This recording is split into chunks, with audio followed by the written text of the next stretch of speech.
Hello friends, Q card का topic है describe a story someone told you and you remember.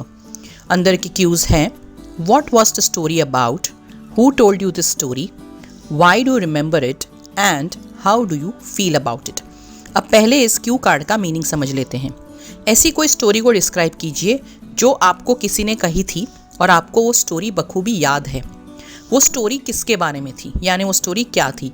याद रखिए, आपको यहाँ पे पूरी स्टोरी नहीं बतानी है, आपको सिर्फ बताना है कि व्हाट वाज इट अबाउट। सो थोड़ा सा आइडिया देना है, जिस्ट देना है, पूरी 2 मिनट स्टोरी बताने में नहीं निकालनी है। Who told you this story, आपको ये स्टोरी किसने बताई, आपको क्यों याद है स्टोरी और आप इस स्टोरी के बारे में कैसा फील करते हैं। आज हम बहुत ही क्लासिक, बेसिक और एक पुरानी स्टोरी के बारे में डिस्कस करने वाले हैं और वो है कछुए और खरगोश की स्टोरी। सो जब हमें 1 मिनट का थिंकिंग टाइम दिया जाएगा तो हम बताएंगे what was the story about tortoise and the hare, who told you this story, my parents and teachers, why do remember it, it was told many times, and how do you feel about it, it gives inspiration and encouragement. अगर आपको मेरे ideas पसंद आते हैं तो आप मेरे ideas को वीडियोस के साथ साथ बुक में भी पढ़ सकते हैं। You can purchase my PDF जो सॉफ्ट कॉपी में अवेलेबल है। इस PDF में सारे क्यू कार्ड्स हैं, उनके फॉलोअप क्वेश्चंस हैं और इंट्रोडक्शन क्वेश्चंस और आंसर्स भी है। आप डायरेक्टली मुझसे संपर्क करके ये बुक खरीद सकते हैं। दिए गए मोबाइल नंबर पे आप मुझे व्हाट्सएप कर सकते हैं या फिर कॉल कर सकते हैं। नंबर है 7433016809। You can purchase the book by contacting me directly on this number. तो चलिए अब क्यू कार्ड को समझ लेते हैं।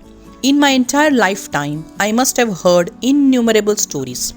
मेरे पूरे लाइफ टाइम में यानी अब तक के जीवन में मैंने बहुत सारी स्टोरीज सुनी होगी। However, I remember only a few. There are some classic stories and all of us remember them forever. लेकिन मुझे सिर्फ कुछ ही कहानियाँ याद हैं क्योंकि ये एक क्लासिक यानी बहुत अच्छी स्टोरी है। कुछ स्टोरीज जो होती है वो क्लासिक होती है, बहुत अच्छी होती है और हम सबको ज़िंदगी भर याद रहती है। One story that I have heard in my childhood from my teacher is the story of the tortoise and the hare. So यहाँ पे हमने सेकेंड क्यों आंसर किया कि हमें ये स्टोरी किसने बताई। आगे हम ये भी बोलने वाले हैं कि हमारे पेरेंट्स ने भी बताई। सो एक कहानी जो मैंने अपने बचपन में सुनी है अपने टीचर से, वो है कछुए और खरगोश की कहानी। It was about them having a race. The hare loses the race in overconfidence in spite of having the skill, and the tortoise wins the race even though it was much slower because it was steady and tried to win. तो सिर्फ 2 या 3 line में हम story का पूरा plot बता रहे हैं, नहीं कि हमें 2 मिनट्स कंप्लीटली स्टोरी बताने में निकालनी है, ऐसी गलती मत करना। सो वो जो स्टोरी है वो कछुए और खरगोश जो रेस लगाते हैं उसके बारे में है। जो खरगोश है वो रेस हार जाता है ओवर कॉन्फिडेंस में, उसके पास कौशल्य था जीतने का फिर भी, और जो कछुआ था वो जीत जाता है।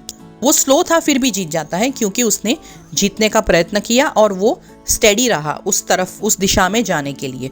सो we have in short explain what the story was about and we have also answered the first Q. This story was not only told to me by my teachers n number of times but also by my parents. ये कहानी मुझे ना ही अपने teachers ने बताई सिर्फ, मेरे parents ने भी मुझे बहुत बार ये कहानी बताई है। Recently I have also heard an extended version of this story from the management perspective. अभी रिसेंटली मैंने ये स्टोरी का एक एक्सटेंडेड वर्जन भी सुना है जो मैनेजमेंट के पॉइंट ऑफ व्यू से है। अब हम बताएंगे हमें क्यों ये कहानी याद है। I remember it because it was etched in my mind since childhood. I registered it fully because it was reiterated and highlighted with a wonderful moral which is so useful in most aspects of life.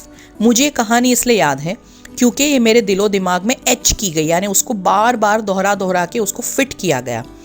मैंने इसे register किया carefully क्योंकि इसको बार बार कहा गया, highlight उसका जो moral है, उसका जो बोध है स्टोरी का, वो बार बार हाईलाइट किया गया।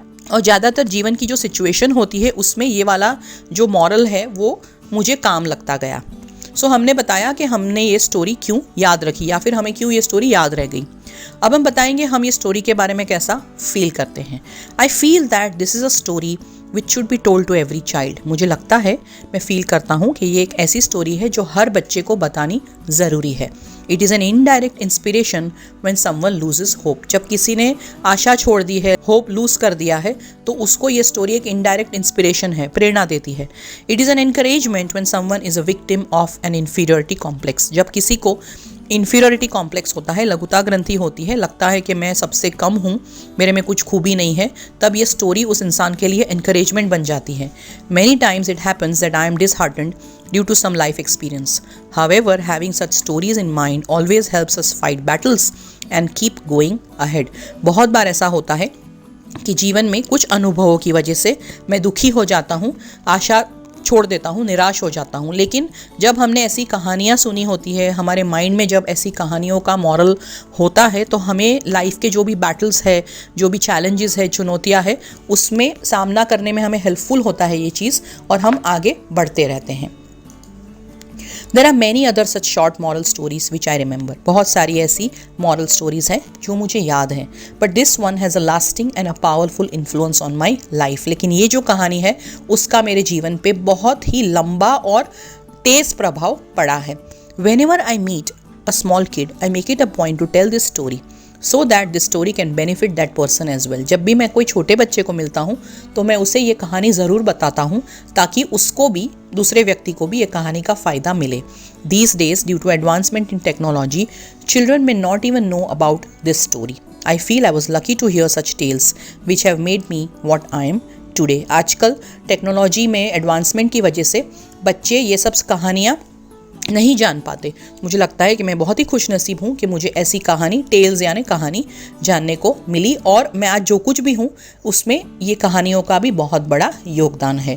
सो फ्रेंड्स, आई होप आपको ये यूनिक आइडिया पसंद आया है। Do not forget to give me a like and please subscribe to the channel. All the best.